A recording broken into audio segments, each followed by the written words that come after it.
Boker Tov, bonjour, bienvenue à notre étude.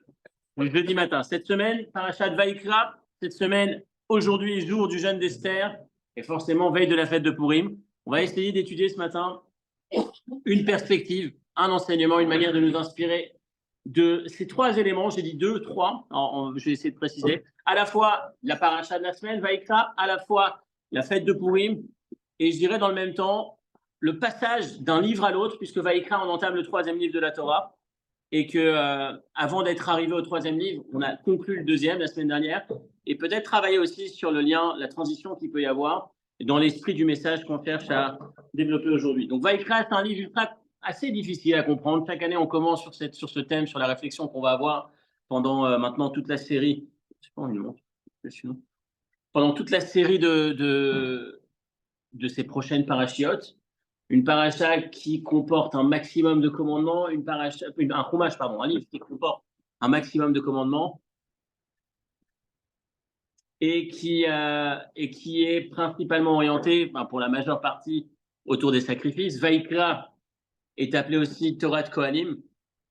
Torah de Kohanim, la loi, la règle des Kohanim, parce que justement, on va traiter principalement de ce sujet. Donc c'est un sujet compliqué. C'est d'autant plus compliqué quand on vit à notre époque, en 2024. Imaginez le concept du sacrifice, c'est un sujet qu'on a abordé de manière récurrente ces 20 dernières années.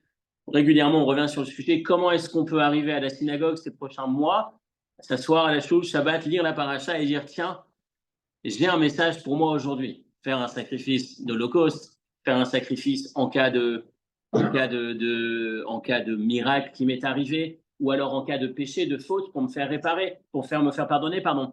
Le sens du sacrifice et le sens du sacrifice aujourd'hui, c'est d'autant plus difficile quand on sait qu'aujourd'hui, déjà, de manière générale, le respect de l'animal est plus important que le respect de l'humain.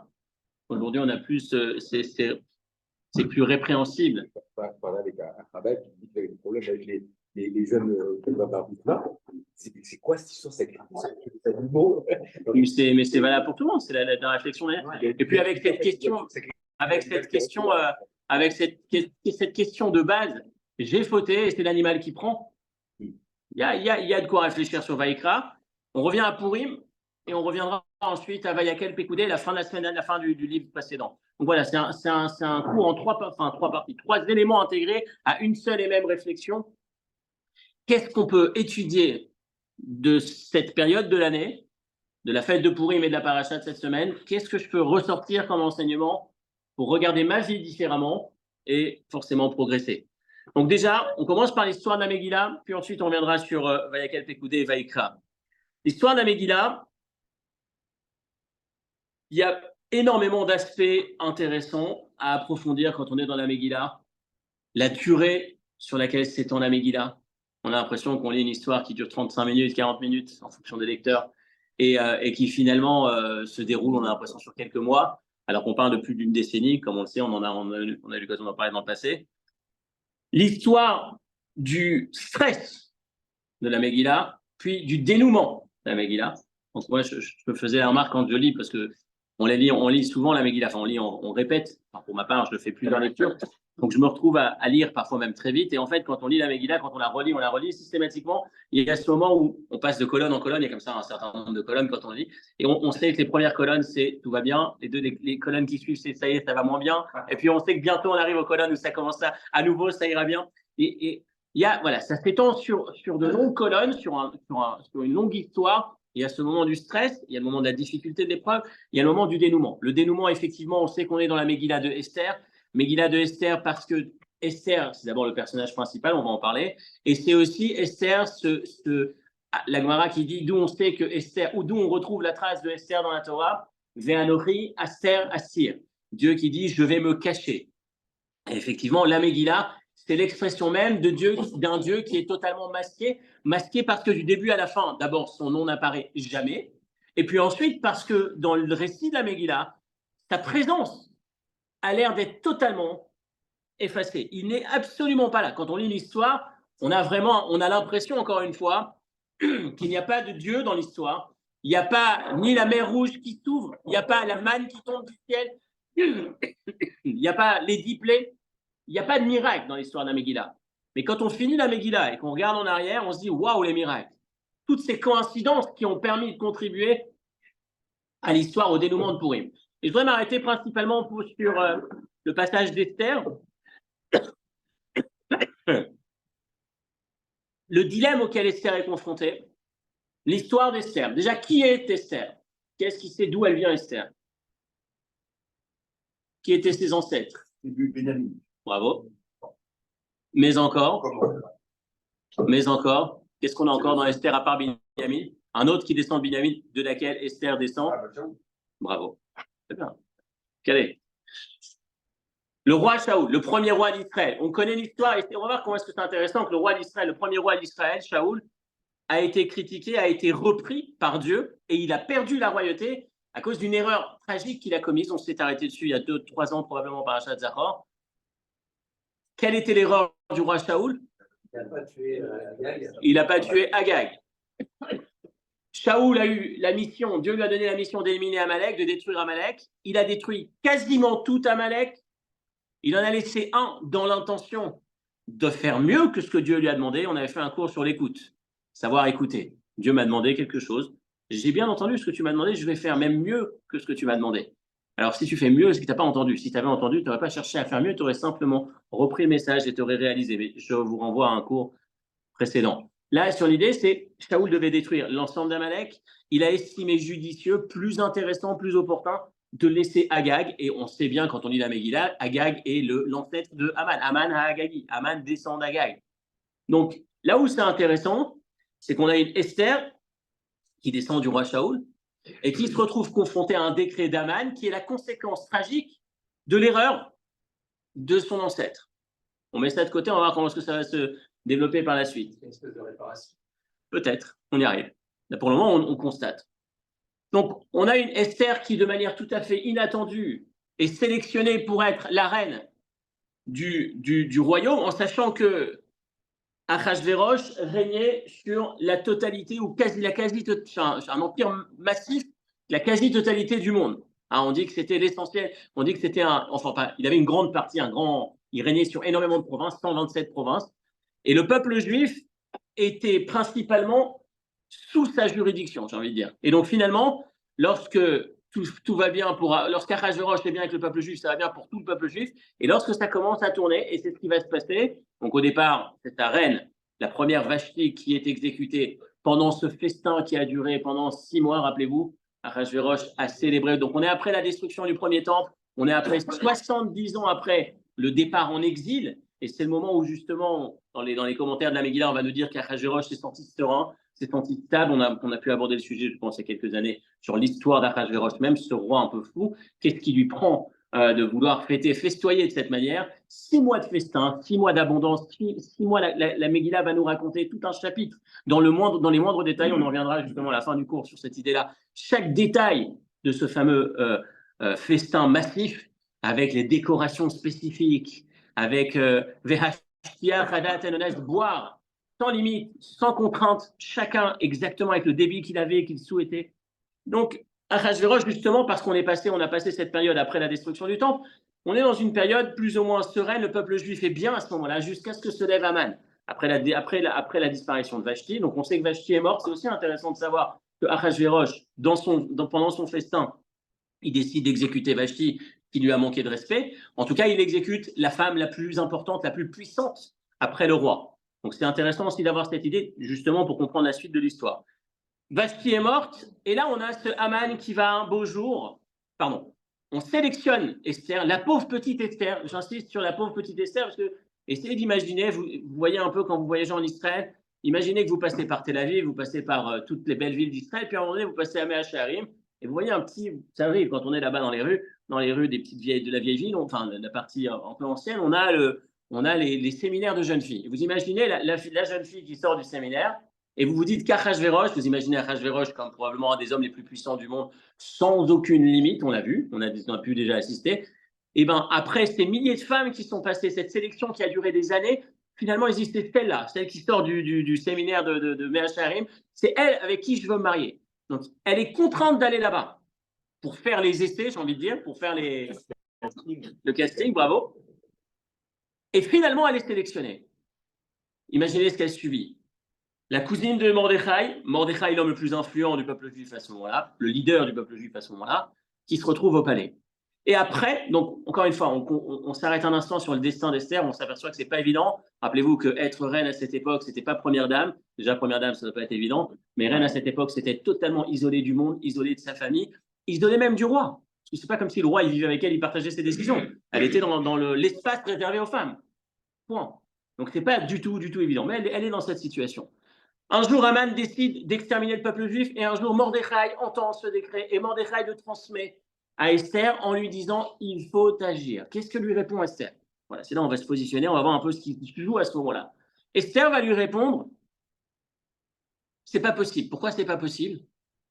Parce que, de manière raisonnable, si je vais maintenant, il y a un décret qui vient de passer maintenant où le roi a dit que personne ne peut enfreindre sa parole, personne ne peut venir le voir, moi compris, si je n'ai pas été invité. Si j'y vais, je risque simplement d'être exécuté.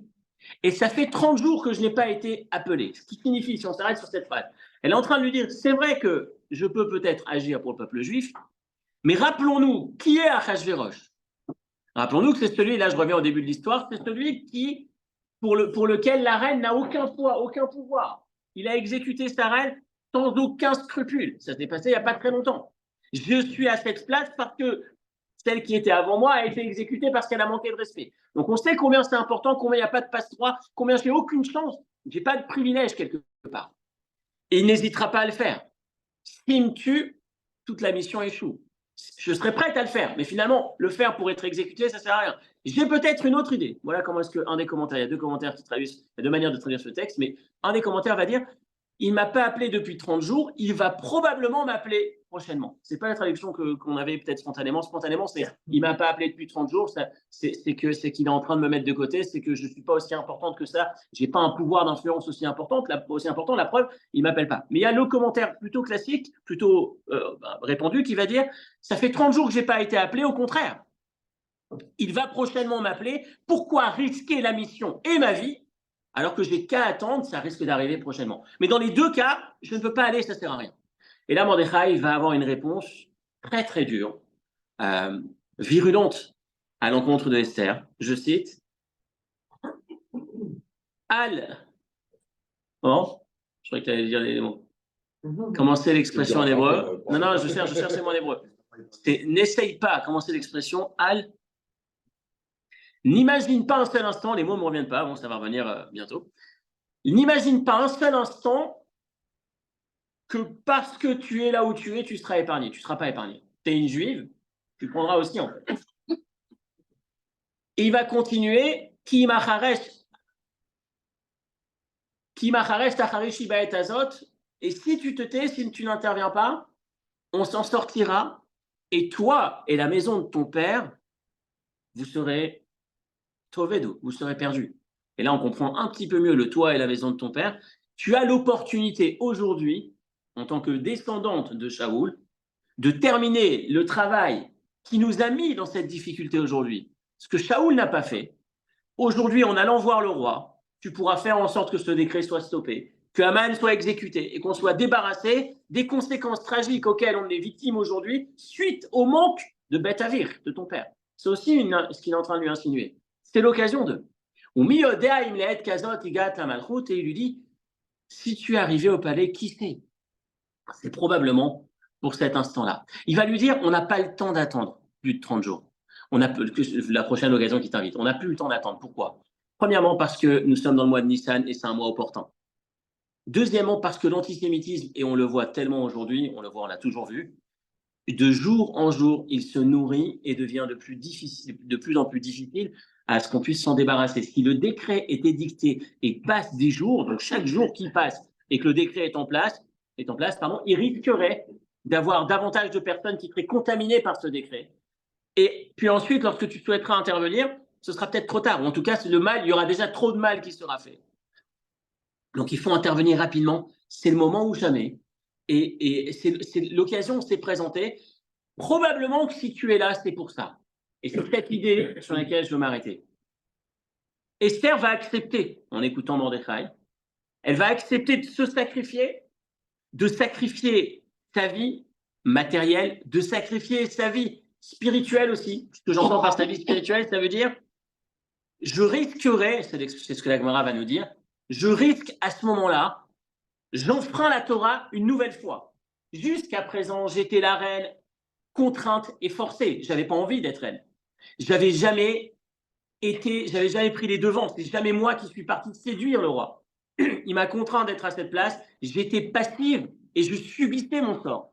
Mais dorénavant, tu me demandes d'y aller, de risquer ma vie. Je vais y aller. Tu me demandes d'aller, de susciter, d'aller le chercher à le séduire pour qu'il accepte d'écouter ce que j'ai à lui demander. Donc, à partir de demain, je repars, je vais vers lui, mais de manière volontaire. Ça n'est plus de manière subie et contrainte comme c'était le cas jusque-là. Dorénavant, c'est moi qui initie. Donc, spirituellement aussi, je suis en train de sacrifier. Mais finalement, elle va accepter, elle va saisir l'occasion. Et je voudrais m'arrêter sur ce qui se passe à ce moment-là.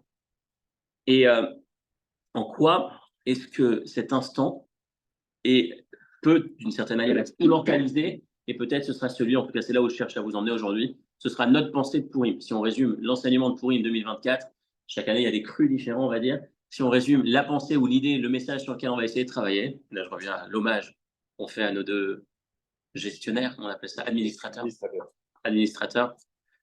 Si on s'arrête sur cet instant de la Megillah, on va essayer de voir ce qui s'est joué et on va essayer de voir de quelle manière est-ce qu'on peut, à notre niveau, s'inspirer, imiter justement ce moment précis de la Megillah. Il y a une série que j'ai sous les yeux, enfin que je n'ai pas ouvert, mais qui s'intitule Un instant décisif. C'est une série qui est étudiée principalement par les femmes une fois par mois. Hein, j'en profite, si vous voulez transmettre à vos dames. Prochain rendez-vous probablement dans un mois, parce que le dernier c'était lundi soir, cette semaine. Et le projet, c'est la série cette année. Chaque année, c'est une autre série, un autre thème. Cette année, c'est un instant décisif. C'est étudier le parcours des grandes femmes de l'histoire juive et l'instant décisif de chacune d'entre elles. On a commencé par Sarah, son instant décisif, le moment où elle va se caractériser, si on peut dire. Ensuite, on est passé par Rivka. Ensuite, on est passé par Rachel. Rachel et le lien, enfin, c'était en rapport aussi. Enfin, il y a toujours un hommage à nos soldats, en l'occurrence ici aussi, dans celui de cette semaine. Mais pour Rachel, c'était encore plus fort ce dévouement, cette abnégation et ce sacrifice. Et là, on a Esther. Cette semaine, c'était donc Esther en rapport avec la Megillah. Et j'aime beaucoup le titre Un instant décisif parce que c'est exactement ce à quoi on assiste. Si on s'arrête sur l'image du moment où Esther va accepter, alors qu'initialement, elle pensait que ce n'était pas opportun, elle s'apprêtait à refuser. Et suite à l'argumentaire tranchant de Mordechai qui va être incisif, qui va être difficile avec elle, qui va être dur avec elle, mais qui va finalement la convaincre, elle va y aller. Alors attention, c'est aussi intéressant de s'arrêter d'abord en demandant de jeûner et en jeûnant elle-même. Ça aussi, c'est très puissant comme idée. Nous rappeler que lorsqu'il y a un décret, lorsqu'il y a une difficulté sur Terre, notre premier réflexe, c'est de nous tourner sur la cause potentielle de la réparation et la véritable cause est pas essentielle. Donc, teshuva et jeûne, c'est la base, même si ça peut compromettre le moyen diplomatique d'y parvenir. Même si ça peut compromettre, parce que jeûner, on l'a étudié aussi il y a quelques temps, jeûner, c'est m'affaiblir physiquement, jeûner, c'est perdre des points sur les atouts que j'aurais pu avoir pour cette séduction, le faire tomber dans mes filets pour qu'il puisse accepter de ne pas me tuer et d'entendre ma demande.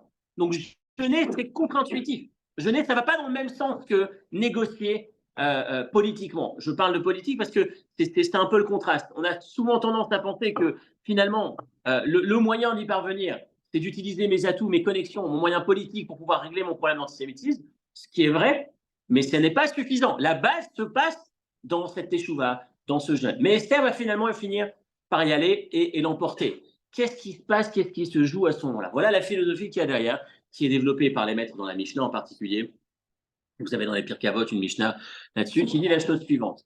Lo bara kadosh baruch hu davar levatala. Dieu dit, tout ce qui existe sur terre, il n'y a rien qui a été créé pour rien. Rien qui a été créé en vain. Et cette notion, ce concept, c'est l'argument que Mordechai va mettre en avant auprès d'Esther, et c'est ce qui va permettre à Esther de jouer sa vie et la vie du peuple juif, la survie du peuple juif dans cet instant décisif. C'est quoi l'idée? C'est tout ce qui existe, pas seulement le monde, pas seulement la Torah, pas seulement les rabbins, les tzadikim, les grands rabbins, les saints, et même pas seulement moi, n'importe quel individu, mais tout ce que je possède, Akadosh Baruch Hu l'a créé pour quelque chose. Chaque détail de ma personnalité, il n'y a rien qui a été créé pour rien. tout ce que je possède comme talent, tout ce que je possède comme don, tout ce que je possède comme aptitude, j'aurais pu dire c'est par la force des choses, j'ai été à l'école, j'ai été un bon élève, je me suis concentré, j'ai bien bossé, j'ai obtenu mes diplômes et puis maintenant, c'est ce qui fait de moi ce médecin ou ce talent que je peux posséder. Et finalement, si je l'utilise, tant mieux. Si j'en ai pas besoin, ben, c'est pas grave, je le mets de côté. Du point de vue de la Torah, lo bara akadosh baoru davar echad levatala. Rien n'a été créé.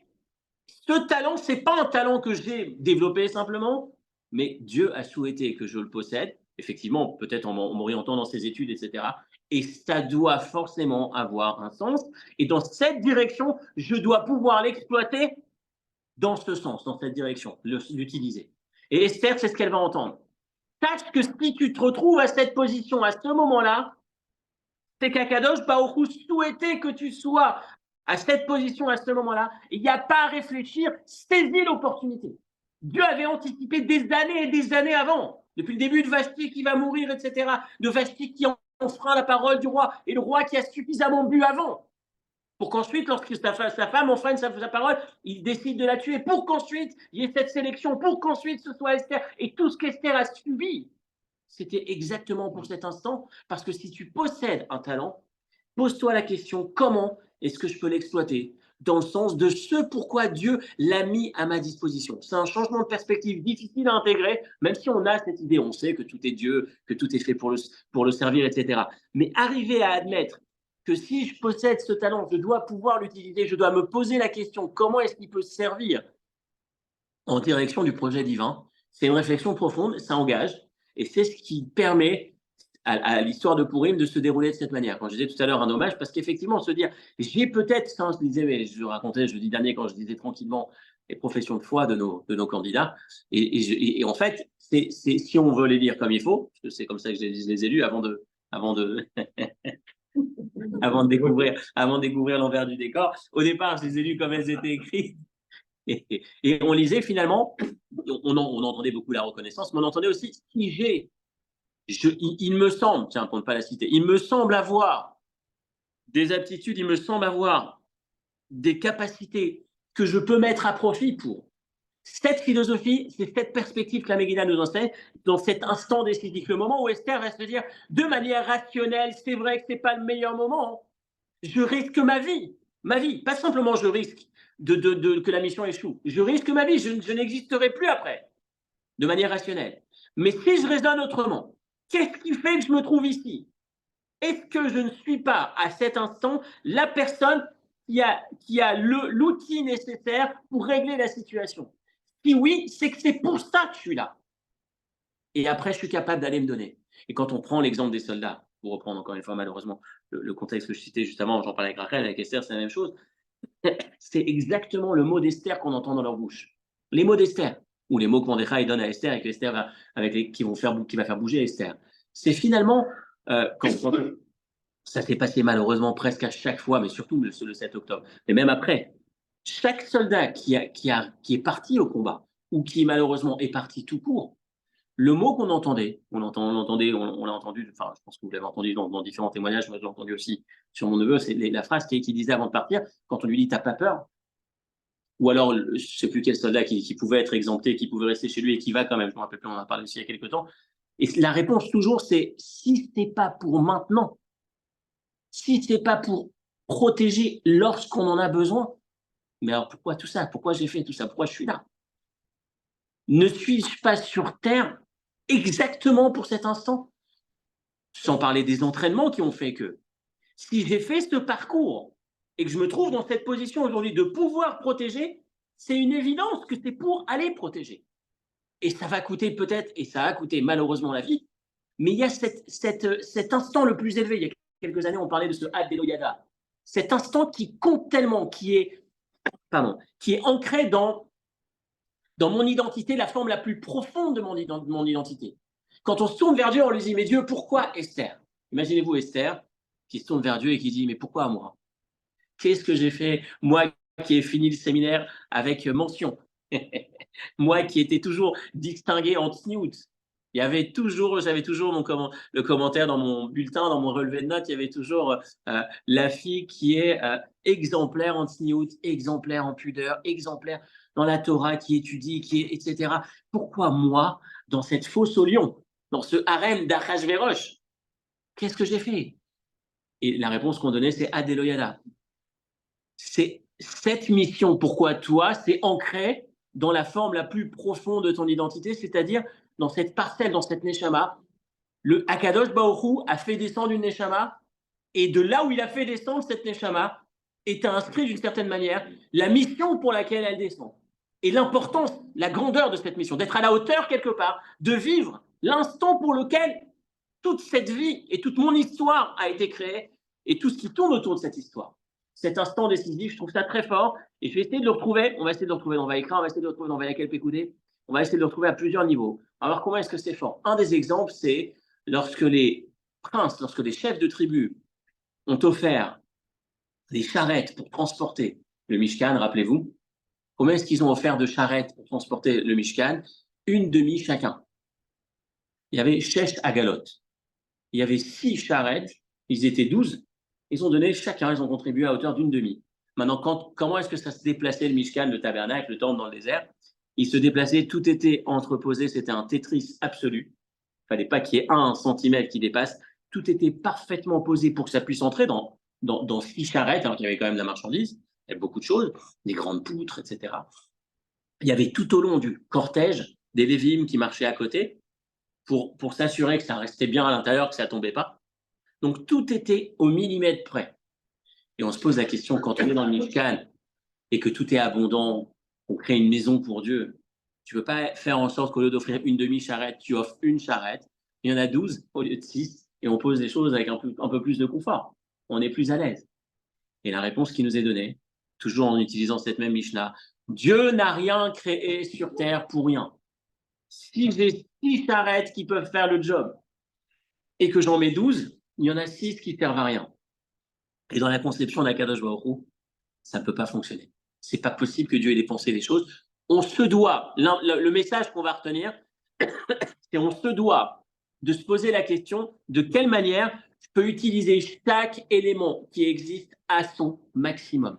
Maintenant, arriver à bifurquer et me dire que c'est valable dans ma vie, que les talents que j'ai, que ce qu'Akadosh Baruch Hu a fait que j'ai pu avoir comme talent, c'est aussi des éléments qui doivent être exploités pleinement, qui ont été mis à ma disposition. C'est une image très forte que j'ai écoutée aussi dans l'esprit de cette étude. Imaginez-vous que vous vous levez un matin, je vais mettre l'illustration, et que vous découvrez, en regardant vos comptes, que vous avez récupéré 1 million d'euros. Vous ne savez pas pourquoi il y a 1 million sur le compte. Habituellement, vous avez plutôt une position faible, voire négative. Et puis là, ce matin, regardez, vous avez 1 million. Logiquement, la première pensée qui nous vient à l'esprit, c'est bon, qu'est-ce que je vais. Bon, ça c'est technique, donc je vire ailleurs. Mais... non, mais non. Il y a deux temps dans la réflexion. Il y a 2 temps dans la réflexion. Le premier temps dans la réflexion, ça va être qu'est-ce que je peux faire avec, à titre personnel. Et en même temps, généralement, soit en parallèle, soit après, soit avant, chacun en fonction de son degré d'honnêteté personnelle, d'honnêteté intellectuelle ou de sincérité. Il y a en même temps, si j'ai 1 million, il y a un petit peu que je vais donner aux dernières causes qui m'ont sollicité, à certains projets communautaires, n'est-ce pas, etc. D'accord. Puis ensuite, vous apercevez, mince, ce n'était pas mon compte, je me suis trompé, j'étais sur le compte de la société. La société pour laquelle je suis le gestionnaire. Je gère les fonds, j'ai mon salaire, je suis salarié de la société. J'ai aussi découvert sur les comptes de la société, il y a 1 million, et c'est sympa, ça va me permettre de développer plein de choses pour la société, pour mon patron. Encore une fois, je suis en charge de développer pour mon patron. Donc, j'ai effectivement une facilité, une largesse, une abondance importante. Maintenant, c'est clair que les rêves de vacances, etc., malheureusement, je ne peux plus les mettre, je les mets de côté. Il y a aussi un rêve de confort dans la boîte. On va pouvoir mettre en place ce que je comptais mettre en place dans la boîte. Je vais pouvoir l'installer. Les salariés seront plus contents, ce sera plus facile à recruter, on arrivera à produire plus facilement, on aura des atouts à proposer, etc., etc. Ça, c'est super, mais ça n'a plus rien à voir avec les rêves de grandeur que j'étais en train de développer lorsque je pensais que c'était les miens. Si on regarde la vie de cette manière et qu'on se dit qu'Akadosh Baruch Hu, les talents qui sont à ma disposition, les talents que je possède, les dons que j'ai, pour lesquels j'ai probablement travaillé et que j'ai cultivé, si je me dis que c'est Akadosh Baruch Hu qui les a mis entre mes mains pour pouvoir les utiliser dans le bon sens, au bon moment, et que je m'interroge jour après jour, au fait, qu'est-ce que je fais de ces talents pour les emmener à permettre à Akadosh Baruch Hu de réaliser son projet? On sait le faire, on a déjà eu ce cours plusieurs fois, on l'entend souvent sur la tzedaka. Tzedaka, c'est pas charité, tzedaka, c'est justice. Tzedaka, c'est me poser la question, j'ai de l'argent dans mon compte en banque, il y a une partie qui m'appartient, il y a une partie qui appartient à mon partenaire pour qu'elle puisse être redistribuée. On a déjà cette idée en ce qui concerne le matériel. On l'a beaucoup moins, et c'est le point principal sur lequel je veux m'arrêter aujourd'hui. La pensée de cette année, Pourim cette année, je disais, on l'a beaucoup moins sur nos talents, sur nos aptitudes. Et c'est là-dessus que Esther, enfin l'enseignement d'Esther va sortir. C'est ce qu'on va retrouver, comme je disais tout à l'heure, dans l'enseignement de ces chefs de tribu qui vont offrir 6 charrettes. Et je vais compléter Vayakel Pekoudé, 2 parachiotes pour rien, 2 parachiotes qui répètent la même chose que Teroumat, Tetzavé et Tissa, rappelez-vous. On a répété 212 versets pour rien. Il y a plusieurs réponses sur pourquoi c'est pas pour rien. Mais une des réponses, c'était le dévouement des femmes dans la construction du Mishkan, des femmes principalement, mais pas que, qui ont été capables de faire plus que donner leur argent, donner leur talent. L'expression, c'est les femmes ont tissé la laine sur le mouton. Quelle était l'idée de tisser la laine sur le mouton? Lorsqu'on tisse la laine, une fois qu'elle est déconnectée du mouton, elle est plus rigide, elle est plus dure à travailler, elle est beaucoup plus souple, beaucoup plus humide lorsqu'elle est sur la bête. Et donc, ça se travaille beaucoup mieux a priori. Et le Mishkan, en fait, la construction du Mishkan a été construite à l'envers, bizarrement. Les femmes sont arrivées avec les bêtes et la laine tissée sur le mouton. Il fallait la couper, on n'allait pas laisser les choses comme ça. Donc, ils se sont mis à construire les tentures qui couvraient le Mishkan avant de construire les parois, parce qu'il fallait, dans l'urgence, utiliser ce que les femmes venaient de préparer. Et un des commentaires va nous dire que pourquoi la Torah répète Vayakel Pekoudé, c'est tellement cher aux yeux de Dieu, l'investissement, le dévouement que l'individu va faire, au-delà de simplement, enfin l'investissement, le zèle, pas simplement le fait de faire, mais s'impliquer avec passion, ça a tellement de plaisir aux yeux d'Akadosh Baruch Hu qu'il est capable de répéter, comme il l'a fait pour l'histoire d'Eliezer, rappelez-vous, Eliezer qui cherchait une femme pour son maître, pour le fils de son maître, pour Yitzhak. La paracha va répéter toute l'histoire d'Eliezer, tellement c'est cher, la Gemara va dire, Yafa Sichatan, c'est tellement cher aux yeux de Dieu. Lorsqu'un individu s'implique, lorsqu'un individu se dévoue, s'investit dans une chose, plus que simplement la partie technique minimum, mais qu'il y met son cœur, qu'il y met ses talents quelque part. Donc c'est un peu la même idée qu'on va retrouver dans Vayakel Pekoudé, la répétition, le fait que ce soit répété, parce que justement, la spécificité, c'est l'individu, la femme en l'occurrence là-bas, qui va donner, qui va mettre à profit pour la maison d'Hachem, pour le projet divin, pas seulement son temps, son argent, mais son don, ce qu'elle possède comme aptitude particulière. Et c'est cette idée que je cherche à mettre en avant aujourd'hui. Un des autres commentaires, c'est les premiers chapitres, sur le premier chapitre de la Megillah. Pourquoi est-ce qu'on parle tout un chapitre à raconter, à développer le détail de toutes les garnitures et la décoration qu'a mis en place Achashverosh pendant son festin de 6 mois? Et j'ai essayé de retrouver le texte, mais j'ai les mots. Je me souviens avoir regardé la vidéo du Rabbi qui explique pourquoi on passe tellement de temps dessus, si ma mémoire est bonne. L'expression d'enseignement est le suivant, c'est parce que si tu as les moyens d'avoir ce tapis rouge ou ce tapis roux, carpas, très ce tapis de tellement de finesse. En fait, l'idée, c'est si déjà Achashverosh, on nous a montré combien est-ce qu'il a voulu faire un festin à la hauteur de ses moyens, il a mis la déco à la hauteur de ses moyens, il a mis la finesse des vins, etc., à la hauteur de ses moyens, tout ce qu'il possédait comme potentiel, il l'a mis à disposition pour faire ce festin. C'est un enseignement pour nous que la Megillah va nous donner. Si je possède la possibilité d'avoir ce tapis de cette finesse pour servir Dieu, et je me contente du tapis d'en dessous, c'est du gâchis, je suis passé à côté. Je me rappelle, si ma mémoire est bonne, encore une fois, j'ai voulu la revoir avant de venir, je n'arrivais pas à tomber dessus facilement. Bon, là, je pense que je la retrouverai en cherchant un peu sur l'application. Il y a une application qui reprend les extraits et les discours du Rabbi en vidéo. Et je pense que l'expression, c'était si tu as donné, je crois que c'était $1 million. Si tu as donné $1 million pour développer l'éducation juive, l'expression c'est Chinour, Khaltarat, à Kodesh.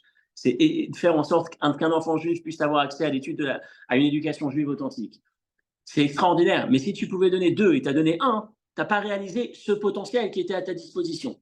Khour, Karpas, Soutrel et tous ces détails que la Megillah nous donne, dont on pourrait parfaitement se passer. Qu'est-ce que j'ai besoin de connaître la couleur des tapis, des murs et des papiers peints qui étaient mis pendant le festin d'Achashverosh, ce grotesque personnage.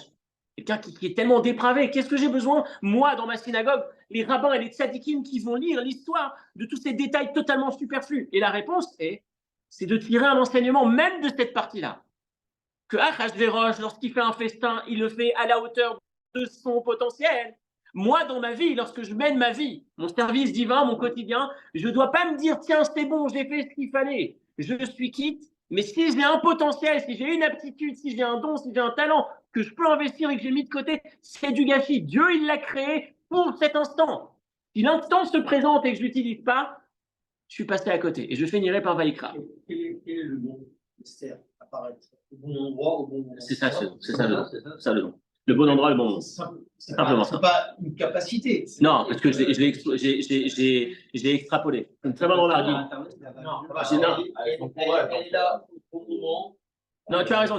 J'ai extrapolé. Elle a un charme extraordinaire que le roi ne peut pas dire non, il y a quelque chose. La réflexion, je vais essayer d'être plus précis. Esther, à cet endroit-là, elle va voir le roi se désigouiller. L'abnégation. Non, ce que je veux dire, c'est se dire, regarde, ouais, parce que j'ai voulu, tu as raison, j'ai voulu aller plus loin. J'ai été sur la Mishnah qui dit Dieu n'a rien créé pour rien, et le sens, le commentaire qui développe, c'est pas simplement des choses, mais c'est aussi des dons, etc. Et ensuite, si on prend Esther dans son instant décisif et on essaye de l'extrapoler, de le mettre à notre niveau, tous ces instants décisifs, ça prend en faisant l'association des deux, la Mishnah plus l'histoire d'Esther. L'histoire d'Esther s'étend, et c'est effectivement d'abord temps numéro 1, c'est l'instant décisif de n'importe qui. Je suis à ce moment dans la position de pouvoir agir, parce que j'ai été élu, parce que j'ai été reine, parce que j'ai les clés entre les mains. Si je vais au-delà de ça, je n'ai pas été élu, mais j'ai le savoir, je sais comment guérir. C'est pour ça que je parle d'aptitude. C'est partant du principe que Dieu m'a dit, j'ai rien créé, tout ce qui est là est mis à ma disposition. J'ai joué sur le compte en banque, est-ce que c'est le mien ou est-ce que c'est celui pour lequel j'ai la gestion. C'est cette notion que je veux appliquer, pas simplement à la matière, mais aussi aux opportunités qui se présentent à moi, soit au travers comment je suis l'homme de la situation, comment je suis la bonne personne au bon moment, soit parce qu'il se trouve que techniquement, je suis à l'endroit où je vais pouvoir aider quelqu'un.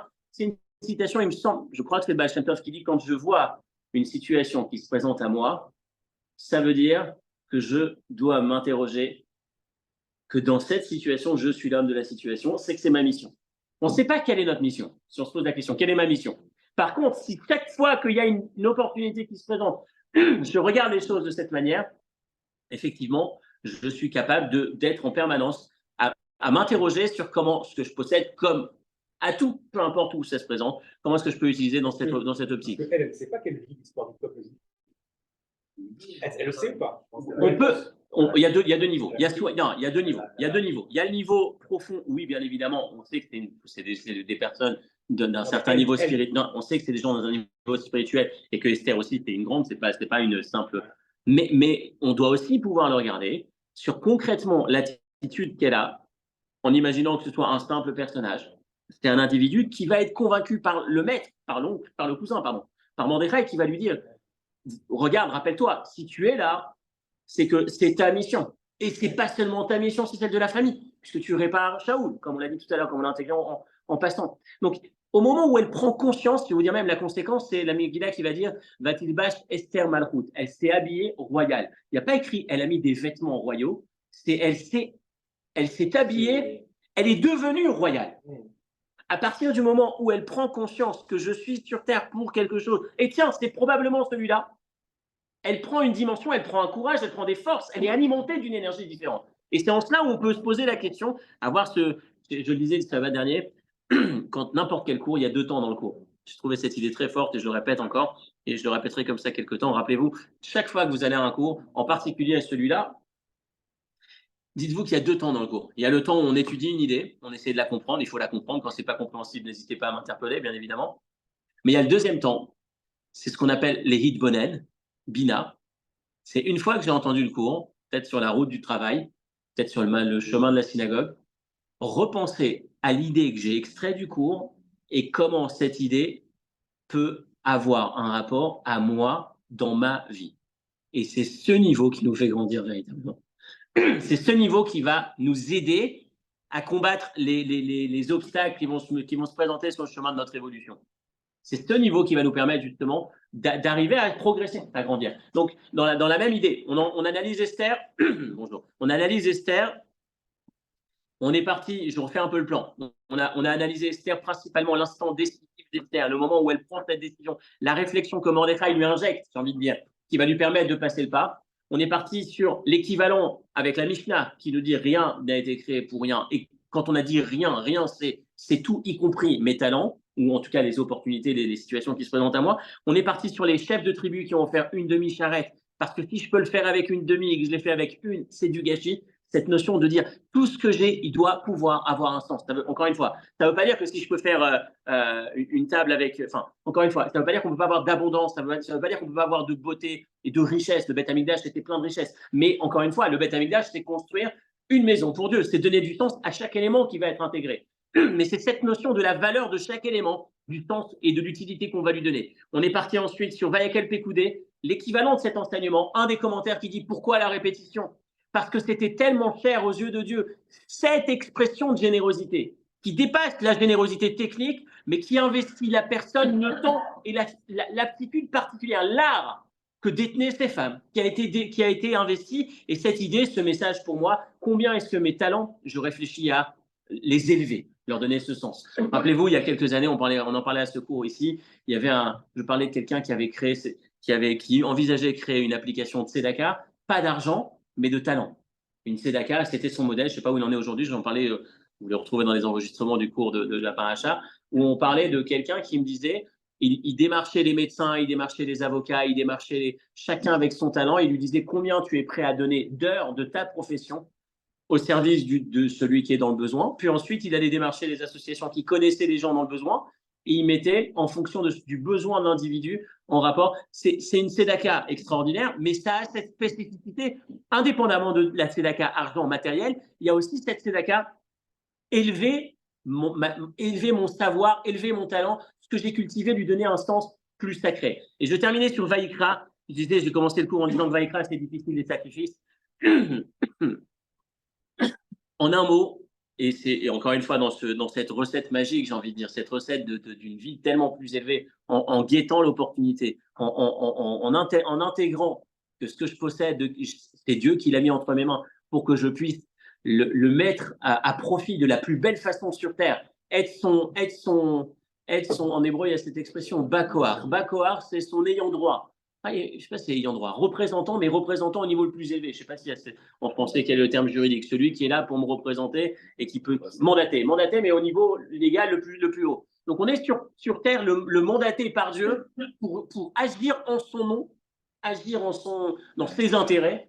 C'est un peu quand on va signer, quand on représente quelqu'un et qu'on a le pouvoir de, voilà, on va remettre dans l'élection, pouvoir de voter. Voilà, je vote pour, j'ai obtenu son pouvoir, j'ai celui d'Akadosh Baruch Hu sur Terre pour parfaire ce monde avec les talents qu'il m'a mis à disposition, avec ses opportunités, etc. On va écrire, on a le thème du sacrifice en un mot, parce qu'on est à la fin de l'heure, mais ça nécessiterait de redévelopper, d'approfondir, même si ça a déjà été fait dans le passé. Le principe du sacrifice, c'est pas sacrifier la bête, rappelez-vous.